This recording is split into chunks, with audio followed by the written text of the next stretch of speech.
All right, let's get right into it. We're not just talking about another AI coding helper here. No, this is something completely different. It's a whole new way of thinking about how we build software. It's called Apra Fleet, and the idea is to basically turn AI agents into a real managed engineering team. Seriously, just think about that for a second. That's not some slick marketing line, it's a real result, and it completely flips the script on software development.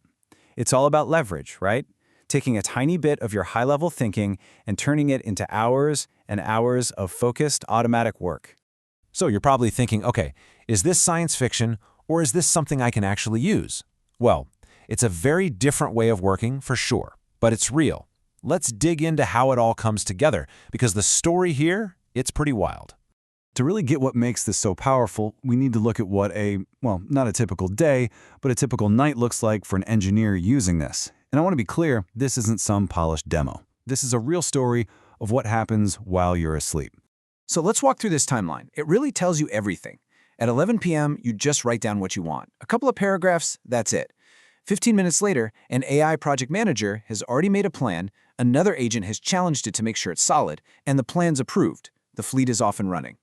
But then, look at this, 3 in the morning. The PM agent crashes. Now, in almost any other system, that's game over, catastrophe. But not here. Why? Because everything, and I mean everything, is built on Git. So at 5:30 a.m., one simple command recovers the PM's entire state. And by the time you're pouring your first cup of coffee at 7, there's a fully reviewed PR, tests, pass, just waiting for you. All you have to do is hit merge. That whole overnight PR thing sounds amazing, doesn't it? Almost too good to be true. But it comes from a place of really deep frustration. A frustration that, honestly, almost every senior engineer feels every single day. We call it the 70% problem. Think about your best engineers, your most senior, most expensive people, the ones who really get your system, your customers, the whole 9 yards. They're spending 70% of their time, 70%, on low-judgment, repetitive implementation work. And that tiny little slice left over, that precious 30%, that's when they get to do the actual job you hired them for: strategy, architecture, mentoring, the important stuff. So what is that 70%? Well, it's the daily grind, isn't it? It's updating test fixtures, writing yet another CRUD endpoint, rebasing branches for the 10th time, and just waiting. So much waiting. Waiting for CI to run. Every time you have to switch tasks, you lose like 20 minutes just getting your head back in the game. It is literally a death by 1,000 paper cuts. And here's the thing you have to realize. You're not slow. Your engineers aren't slow. The problem is that you're just outnumbered. A single person is trying to be a writer, a reviewer, a tester, a deployer, all at once. You're fighting a battle against a mountain of tiny, low-level tasks, and you're all alone. So if the problem is being outnumbered, then a tool that just helps you type faster isn't the real solution, is it? The real solution is getting a team. But what if that team wasn't made of people? What if it was a whole fleet of AI agents, all organized to work together for you? Okay, let's take a quick look at the AI tools out there right now. You've got your first category, better autocomplete. Think Copilot, Cursor. They help one person type code a bit faster. Great. Then you've got category 2, autonomous task runners, like Devin. They can handle a task on their own, but they're running somewhere else, on infrastructure you don't control, following a process that isn't yours. Both of these are missing something huge: organization, process, and scale within your world. And that's where Apra Fleet comes in. It's not in category 1 or 2. It's a whole new third category, an AI-native engineering org. So let's define it. What exactly is Apra Fleet? First off, it's not just one agent. It's a whole open-source system. And crucially, it doesn't run in some random cloud. It runs on your infrastructure, on your machines. It takes all these powerful but chaotic AI agents and puts them into a managed organization. It gives them structure, a process to follow, and real accountability. All right, so how does this whole AI organization thing actually work under the hood? Let's pull back the curtain and look at the core pieces that make it all tick. Well, it's actually modeled after something we already know works: a really good human engineering team. You've got your project manager, you've got your doer agents who actually write the code, and then you have separate reviewer agents to check the quality. That 3-part structure, that's the secret sauce. That's where the process and accountability come from that you just don't get anywhere else. Now, let's zoom in on these roles, because this separation of powers is absolutely key. First, the PM agent.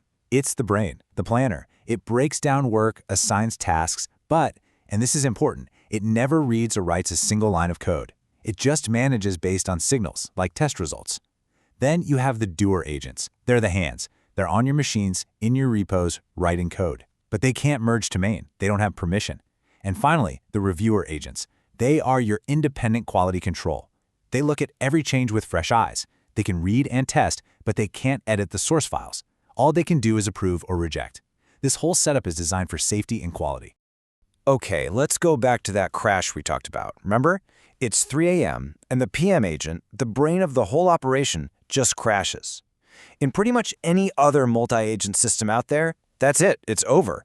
All the state that was in memory is gone, the other agents are just floating around confused, you'd have to start the whole thing over from scratch.